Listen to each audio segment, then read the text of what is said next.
ससुराल का गठबंधन। हमारे सुंदर लाल को पहले से ही बेटियों से बड़ा लगाव था, लेकिन जब उनके खुद के 2 बेटे हुए तो उनकी बेटी होने की आस अधूरी रह गई। लेकिन अब जब उनके बेटे बड़े हो गए थे तो उनकी शादी को लेकर सुंदर लाल बड़े उत्साहित थे। मैं क्या कह रही हूँ, ये जो नई वाली चेन है ना, वो मैं पहन लेती हूँ, मुझे बड़ी अच्छी लग रही है। नहीं नहीं नहीं, ये मैंने आकाश की दुल्हन के लिए बनाई है। अरे हाँ, पर अभी आकाश की दुल्हन कहाँ आई है इस घर में, और मेरे एक बार पहनने से ये चेन घिस जाने वाली है क्या? बिल्कुल नहीं, मैंने कहा ना, ये सोने की चेन दिव्या बहू के लिए रखी है, वही आकर पहनेगी। रहने दो माँ, पापा नहीं मानने वाले। अब तो वो सब कुछ अपनी होने वाली बहू को ही देने वाले हैं। तो इतने सालों से हमारे घर में कोई लड़की नहीं है, नखरे करने वाली, गहने पहनने वाली। अब तेरी पत्नी आएगी इस घर में लक्ष्मी बन के, तो मैं उसे अपनी बेटी की तरह ही रखूँगा ना। सुना माँ, अभी से बहू को बेटी बना के रखने की बात कर रहा है पापा। अरे तो मैं भी तो इस घर की लक्ष्मी हूँ ना। अरे तुम्हें कितने साल हो गए इस घर में आए हुए, और मैंने कौन सा तुम्हें दुखी रखा है? लेकिन अब दिव्या बहू आएगी तो वो इस घर में बेटी बन के ही रहेगी। हाँ हाँ हाँ, सब कुछ रख लो अपनी दिव्या बेटी के लिए। इसे देखो, लो, इसे अपनी बहू से जलन हो रही है। अरे मुझे क्यों जलन होने लगी? पता नहीं शादी के बाद क्या क्या होने वाला है अब। सुंदरलाल की बेटी होने का सपना आखिरकार पूरा होने वाला था, इसलिए शायद वो दिव्या को ज़्यादा प्यार करते थे। लेकिन इससे हमारी जानकी को बड़ी तकलीफ होने लगी थी, क्योंकि दिव्या और आकाश की शादी होने के बाद तो जैसे सुंदरलाल जानकी की बातों पर ध्यान तो क्या पूरा सुनते भी नहीं थे। अरे मैं क्या कह रही थी आकाश के पापा, कि आज संडे है तो कहीं घूमने चलते हैं, कितने दिन हो गए हम कहीं नहीं गए। माँ मैं तो कहता हूँ किसी हिल स्टेशन चलते हैं, बड़ा मज़ा आएगा। हाँ सच में, पहाड़ों के बीच में ठंडा ठंडा मौसम, मज़ा आएगा। क्या जी, क्या कहते हैं आप? देखते हैं। ये लो, हम प्लान बना रहे और पापा है कि सुन भी नहीं रहे। पापा जी आपकी चाय? हाँ हाँ बेटा, ला, आज तू भी हमारे साथ चाय पी ले बेटा। पापा जी मैं चाय नहीं पीती हूँ। अच्छा बेटा, चाय नहीं पीती तो क्या पीती है? जूस पीती है, कॉफ़ी या शरबत? तू बोल बेटा, मैं कल ही बाज़ार से लेकर आता हूँ। मुझे ना जामुन का जूस बहुत अच्छा लगता है पापा जी, लेकिन यहाँ इस एरिया में शायद मिलता नहीं है। हाँ पापा, मैंने भी ढूंढा, लेकिन ये मिलता है शहर के उत्तर साइड में। अरे कोई बात नहीं बेटा, मैं कल वहाँ से जाकर लेकर आऊँगा तेरे लिए। अरे पापा, आपको पता है उत्तर साइड कितना दूर है?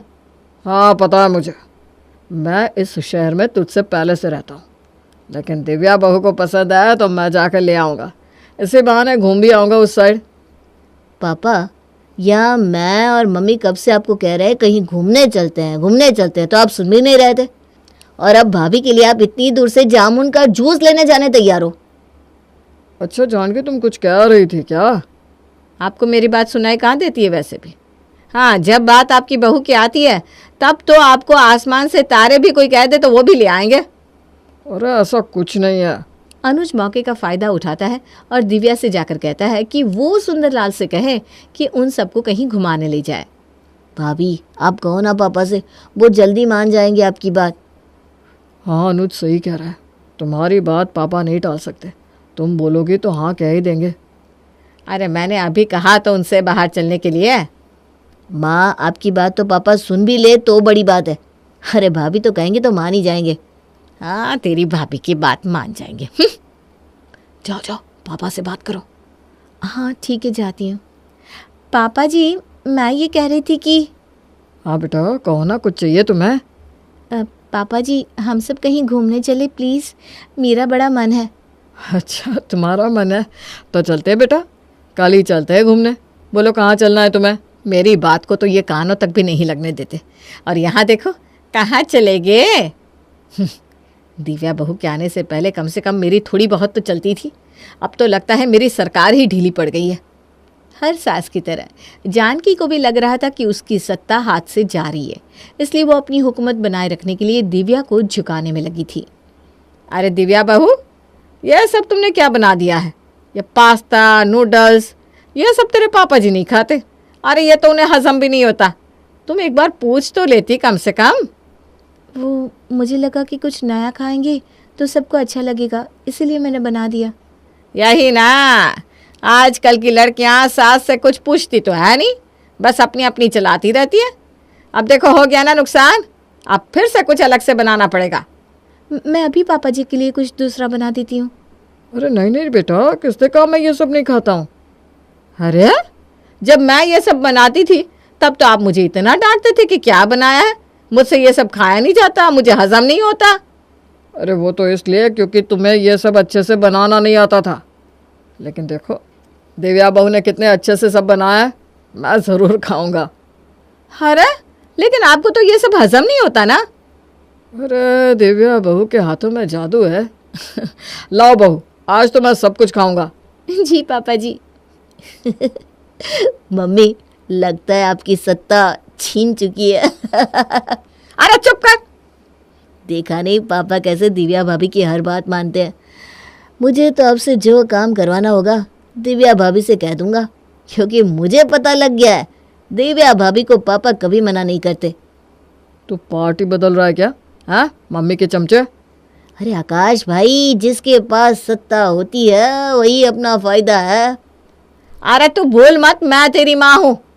नहीं नहीं माँ, मैं नहीं भूल रहा हूँ, लेकिन क्या करे, आपकी सरकार अब ढीली पड़ गई है। मम्मी आप इसकी बातों पर ध्यान मत दो, ये कुछ भी कहता रहता है। अनुज चाहे मजाक कर रहा था, लेकिन जानकी को भी कहीं ना कहीं ये बात पता थी कि अब उसके इस घर में चलती नहीं है। अगर कोई भी सब्जी लानी होती तो वो भी दिव्या की पसंद की आती थी, जिससे अब जानकी दिव्या से और भी नाराज रहने लगी थी। ये कैसे कपड़े पहना है? मम्मी जी, मैंने सोचा हम बाहर जा रहे हैं तो कुछ मॉडर्न सा पहन लो। अरे तेरे पापा जी को ये सब बिल्कुल पसंद नहीं है, ये मॉडर्न कपड़े, जीन्स टॉप, बहुत नाराज हो जाते हैं, पता है? अच्छा, मैं अभी बदल कर आती हूँ। हाँ, और तुम इस घर की बहू हो, तुम्हें समझना चाहिए कि किस तरह के कपड़े पहनने हैं, कौन से नहीं। तुम्हें पता है तुम्हारे पापा तो मुझे कभी बिना दुपट्टे के बाहर भी नहीं जाने देते थे। हाँ, पर ज़माना बदल गया है जानकी, और दिव्या हमारे घर की बहू नहीं, बेटी जैसी है। दिव्या बेटा, तुम्हें जो पहनना है तुम पहन सकती हो। अरे लेकिन वेकिन कुछ नहीं। अगर हमारी खुद की बेटी होती तो क्या तुम मुझसे रोकती? जब देखो बहू को टुकती रहती हो। आकाश, दिव्या को ले जाओ, उसे अच्छे से घुमा लाना और अच्छे से शॉपिंग भी करवाना, समझे? ठीक है पापा। मैं इतने दिनों से इनसे कह रही हूँ कि मुझे एक सूट दिलवा दो, उसके लिए मना कर रहे हैं, और बहू के लिए इनके पास पैसे ही पैसे हैं। आकाश को समझ में आ रहा था कि उसकी माँ को दिव्या से इसलिए नाराज़गी थी क्योंकि उसके पापा दिव्या की हर बात मानते थे, इसलिए वो अपनी माँ को एक सलाह देता है। अब तू भी अनुज की तरह मुझे समझाने आया है क्या? तू खुद ही बता, बुरा तो लगता ही है ना कि तेरे पापा सिर्फ तेरी बीवी की मानते हैं, मेरी नहीं। माँ, मैं समझ रहा हूँ आपकी बात को, लेकिन आपको भी पता है ना पापा कैसे हैं, इसलिए उनसे बहस करने का कोई मतलब ही नहीं है। तो क्या करूँ, ऐसे ही चलाती रहूँ? अरे नहीं माँ, आपको पता है ना, जब एक सरकार कमज़ोर पड़ जाती है तो वो ताकतवर सरकार से गठबंधन कर लेती है। बस हमें भी वही करना है। क्या मतलब? आपको पता है ना, पापा सिर्फ दिव्या की मानते हैं, तो आपको दिव्या के साथ अपनी गठबंधन अच्छी रखनी है बस, और उससे आपको जो काम करवाना हो वो करवा लेना। इससे पापा भी खुश हो जाएंगे कि आप दिव्या के साथ अच्छा बर्ताव कर रही हैं, और आपका जो भी काम है वो होता रहेगा। हाँ, ये बात तो मैंने सोची नहीं। तो अब सोचो माँ, आप एक तीर से दो निशान कर सकती हो। हाँ, यही करना पड़ेगा अब। आकाश के समझाने पर जानकी को ये सलाह सही लगती है, लेकिन उसने दिव्या के साथ इतनी बार सख्ती की थी कि अब उसे दिव्या को अपनी साइड करने में थोड़ी सी चापलूसी करनी पड़ रही थी। अरे दिव्या बेटा, क्या कर रही है? जी मम्मी जी, खीर बना रही हूँ। अच्छा अच्छा, सच कहूँ तो तेरे जैसी खीर तो मैं भी नहीं बना सकती बेटा। तेरे पापा को ना तेरी वाली खीर बहुत पसंद है, मुझे भी बहुत पसंद है। हाँ अच्छा, थैंक यू मम्मी जी। बेटा तो थक गई होगी ना, ला मैं इसे चला देती हूँ। ऐसा हो तो तू थोड़ी देर आराम कर ले। नहीं नहीं मम्मी जी, मैं ठीक हूँ। आपको कुछ चाहिए क्या? अरे बेटा क्या बताऊँ, अगले महीने मेरे भाई के बेटे की शादी है। मैं सोच रही थी उसे सोने की अंगूठी दूँ शादी में, लेकिन तेरे पापा जी ना मेरी सुनते कहाँ। खैर छोड़ो, कोई बात नहीं, मेरी यहाँ सुनता ही कौन है। मम्मी जी, आप कहे तो मैं पापा जी से बात करूं? अगर तू कहेगी ना तो मान जाएंगे बेटा, लेकिन तू इतनी तकलीफ क्यों कर रही है? अरे नहीं नहीं मम्मी जी, वैसे भी पापा जी मेरे लिए सोने का हार बनवाने को कह रहे थे। आप कहे तो सोने की अंगूठी के लिए कह दूं? तेरे लिए सोने का हार बनवा रहा है? हाँ बेटा, तू तो उनकी लाडली है, हमारा क्या है। नहीं नहीं मम्मी जी, मैं पापा जी से बात करती हूँ, वो आपके लिए भी सोने का हार बनवा देंगे और सोने की अंगूठी आपके भाई के बेटे के लिए। हैं? ठीक है बेटा, जा तू पापा जी से बात कर ले, अब मैं देख लेती हूँ खीर। जा जा जा बेटा। अरे पर आप मम्मी जी। अरे कोई बात नहीं ना, तू तो मेरी बेटी जैसी है। जानकी को समझ में आ गया था कि दिव्या के साथ गठबंधन करके रखने में ही उसका फ़ायदा है, इसलिए उस दिन के बाद उसने दिव्या के साथ कभी झगड़ा नहीं किया, जिस वजह से उसके सारे काम दिव्या के जरिए होते जा रहे थे। अरे जानकी, दिव्या यहाँ आना ज़रा। जी पापा जी, आपने बुलाया? क्या हुआ जी? अरे हमारे अनुज के लिए जोधपुर से बड़ा ही अच्छा रिश्ता आया है, मेरे दोस्त की बेटी का। अच्छा, हाँ अब अनुज की उम्र भी हो गई है वैसे भी। हाँ पापा जी, हमारी शादी को भी 5 साल हो गए हैं, अब अनुज की शादी करवा देनी चाहिए। लड़की तो बहुत अच्छी है। मैं अगले महीने जोधपुर गया था, तब मेरी मुलाकात पिंकी से हुई थी। इतनी प्यारी बच्ची है सच में। लगता है पापा जी को पिंकी पसंद आ गई है बहुत। भाई अगर लड़की इतनी अच्छी है तो हमें ज़्यादा वक्त नहीं गंवाना चाहिए फिर। हाँ पापा जी, आप पिंकी के पापा से बात कर लीजिए, हम जल्द से जल्द उन दोनों की शादी करवा देते हैं। ठीक है, मैं आज ही बात करता हूँ। शादी की बात सुनते ही जानकी दिव्या को इशारा करती है कि वो पापा जी से कुछ कहे। पापा जी, अब अनुज की शादी हो रही है तो आप अनुज का कमरा तो बनवाएंगे ही ना, नया वाला, तो साथ साथ मम्मी जी और मेरा भी कमरा नया करवा दीजिएगा प्लीज़। अच्छा ठीक है बेटा, तुम्हारा कमरा भी नया करवा देंगे बस। थैंक यू पापा जी। मैं आता हूँ पिंकी के पापा से बात करके। ये हुई ना बात, अब हमारा कमरा भी नया हो जाएगा। मैंने कहा था ना, पापा जी मेरी बात कभी नहीं टालते। हाँ वो तो है। अनुज के कमरे के साथ साथ दिव्या और जानकी का कमरा भी नए जैसा हो जाता है। पिंकी और अनुज की शादी भी बड़े धूमधाम से हो जाती है। पिंकी बेटा यहाँ आओ।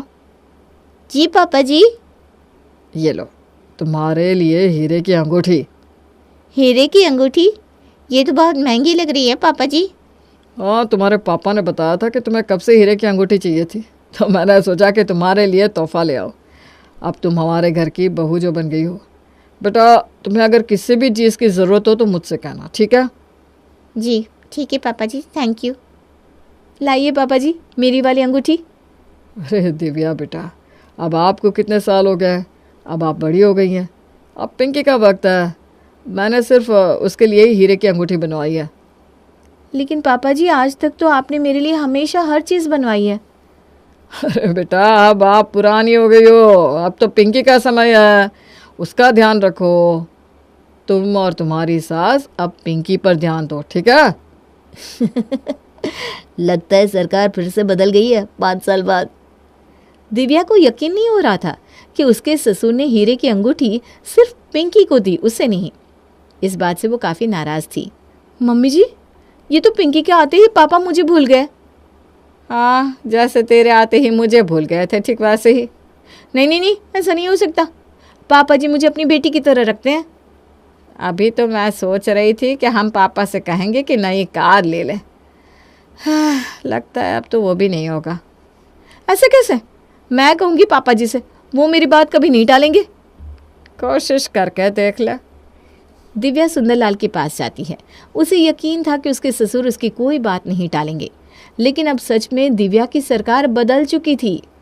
नहीं नहीं बेटा, अब शादी में पहले इतना खर्चा हो गया है, अभी तो नई कार नहीं ले सकते।